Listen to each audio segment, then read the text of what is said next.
Hey, what is up guys, welcome back to another video. Today we're going to be doing a deck profile here for Altergeist. It's been a long time since I did an Altergeist deck profile, I think about maybe 6 or 7 months ago, and with the recent December 2020 ban list, I figured since Altergeist didn't get hit, they're technically at full power, so that's something I wanted to see more of them actually gaining the spotlight in this particular format, so hopefully this particular deck suffices here. But with that being said, I haven't even done a deck profile for Altergeist ever since Multifaker came back at 3, so I'm very excited. Let's get started. To begin with monsters, we're playing 3 copies of Marionetta. It's the key card to start ourselves off, and there's nothing else much to explain about it. I couldn't imagine playing less than 3 copies. Without a doubt, it's a 3-off. Next, of course, one of the MVPs of the deck, we're playing 3 copies here of Multifaker. It came off the ban list I think 2 formats ago, so it was something that I really just wanted to update onto this deck, and I feel really good the fact that we now have Multifaker back at 3. So that's definitely really amazing, and of course, being that it was being banned for a reason, it has to be played at 3.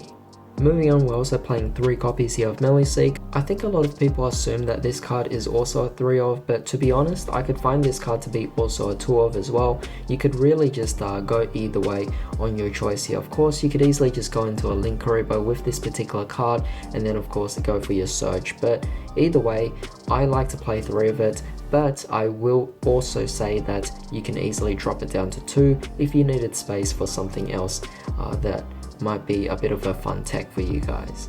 And of course, to conclude the Altergeist lineup, we're playing 2 copies here of Silquitos, and we're also playing the 1 copy here of Kunkuri.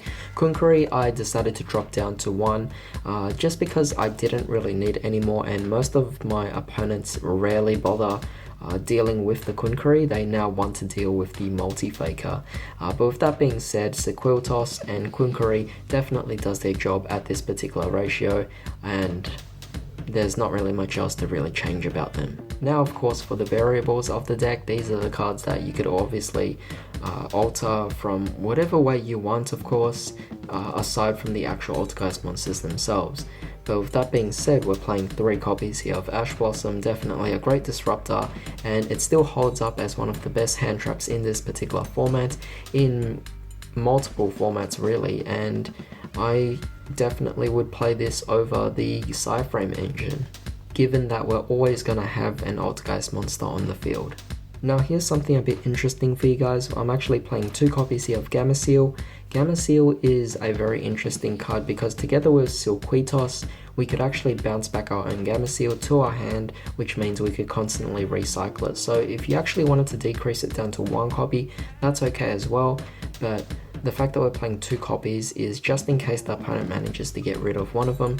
But I think a lot of people don't give enough credit for Gameciel for the fact that it could actually just get rid of any monster, especially Dragoon, and being that case, you could get rid of one of the big monsters that your opponent actually has, bounce it back up with Silquitos, and then go again. It's overall a really good card that just clears off the board for you to actually just go along with your attack, and ultimately I am really grateful that this particular card is actually in the deck. The final monster we're playing for the deck is kind of a fancy tech of mine, and that is Mana Dragon Zernitron. It's definitely a really amazing card, and I think a lot of people just don't know about this particular card. So if a spell or trap you control is actually destroyed by a card effect, you can just special summon this card from your graveyard or your hand. And it's just a really good card to help you recover things as well, because in this case you could then also set 1 spell and trap that is banished or in your graveyard to your spell and trap zone, and you can only use this effect of Mana Dragon once per turn. However, if you summoned it this way, you banish it when it leaves the field, which is okay of course, because you actually get to recover one of your spells or traps from your graveyard or the banished zone.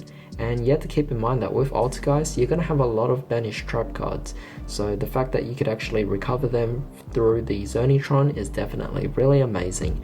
Not to mention, it's also a free 2200 beat stick, so why not? Alright, so on to the spells. Because this is more of a budget variant, we're going to be playing 3 copies here of Pot of Duality.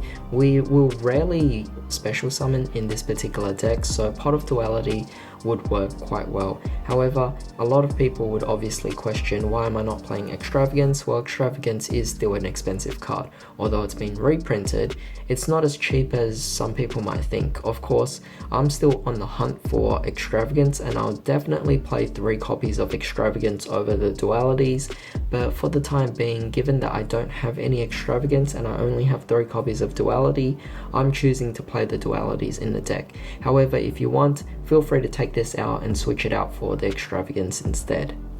As for the final spell, we're just playing 1 copy here of Caught by the Grave, just to help again disrupt the opponents. Kind of goes hand in hand with the Ash Blossom, being that this would also negate the opponent's Ash Blossom as well. So that's definitely really nice. On to the trap cards, we're playing 2 copies here of Protocol, just the main key card here to help you negate. I'm playing 2 for the fact that one of them might be gotten rid of through banishing, so because of that, 2 copies is definitely well worth it. However, I am playing 1 copy of Manifestation. It's definitely one of those cards that helps for the deck itself, however the opponent will rarely actually target this card and get rid of it, so you don't really have to worry too much about that, and there's no need to play in backup copy. And next, of course, we also are playing 3 copies here of Personal Spoofing. Kind of have this love-hate relationship with the Personal Spoofing, given that it's not an Altergeist card, so you can't even be searched, but at the same time when it's on the field, it actually goes off and it's really amazing. We're playing 3 copies because we want the consistency. That's the problem. We can't search it, so we kind of just have to play 3 in hopes that we actually draw into it.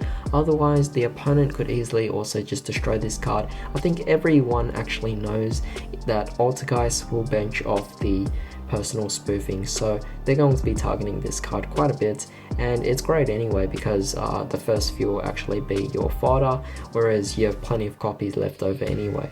Next, we're playing the Impermanence. Honestly, I would easily play 3 copies of Impermanence if I actually own 3 copies, but for the time being my 2 substitutes are the Crackdown. However, you definitely take out the Crackdown when you have 3 copies of Impermanence, so just assume that I'm actually playing 3 copies of Impermanence here, because this is an Altergeist deck, so it's kind of a no-brainer.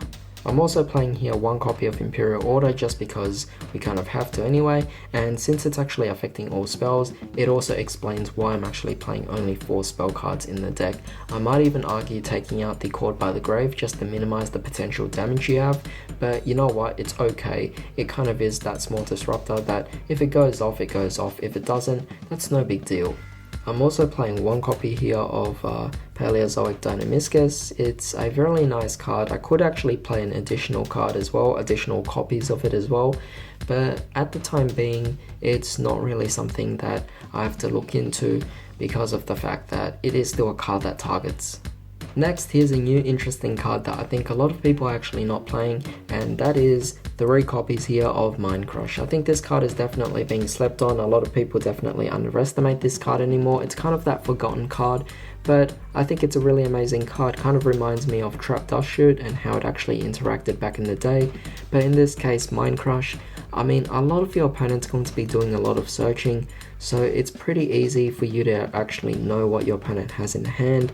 And while Mind Crush doesn't actually let you look at your opponent's hand anymore, it's okay because if your opponent cheats, then that's on them. Besides, in a tournament, you could actually just call over a judge and have them actually inspect the opponent's hand to trust, just to confirm whether or not they're cheating. However, I still really like Mind Crush for what it does. To finish off with the traps, I'm playing the Solemn Brigade. This is kind of what I'm actually going with. You could actually just alter the ratios however you want, but I kind of just wanted to play 4 copies. I felt that Strike was definitely the one that came up the most, given that monster effects are so prevalent in this particular format. Warning kind of dealt with the summons, or the all-round summons, and the Judgment just deals with kind of everything. I know that Judgment is at 3, but I honestly wouldn't really think about playing 3 copies of it. I think maybe if I was playing Counter Fairies, then these cards would actually be increased to maybe 3 copies each, but for the time being, I feel like with this particular way of playing, this is definitely a lot better as a ratio so far. Alright, so now let's move on to the extra deck. We actually have here 1 copy of Prime Banshee. It's not the key card of the deck, but I like to play at least one of them because, you know, sometimes when you're able to pull it off, it's just really fun for the deck. And either way, if you're playing Extravagance in the deck anyway, it doesn't really matter what you have in your extra deck. Next we're playing 3 copy of Hextia. This is actually the really good one. It's not really a card I really need to explain anymore, given I've already explained it in previous deck profiles. Not to mention, I'm sure you guys might have already seen some other deck profiles as well. It's one of the staples you play.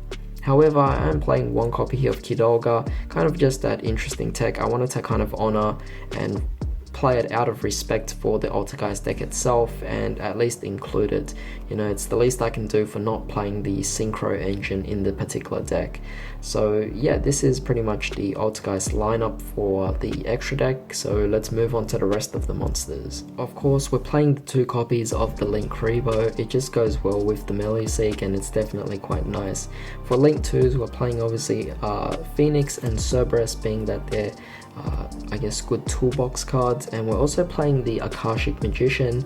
When we play the Gamma Seal, we could just play the Akashic Magician and bounce back our opponents, or bounce back your own Gamma Seal, and then go for it again. So it's definitely quite nice, and it has that nice synergy that I like to add to it. And of course, for Link 3s, I'm playing here the Topologic Trisbania. Trisbania is definitely just great to deal with some spell and trap cards.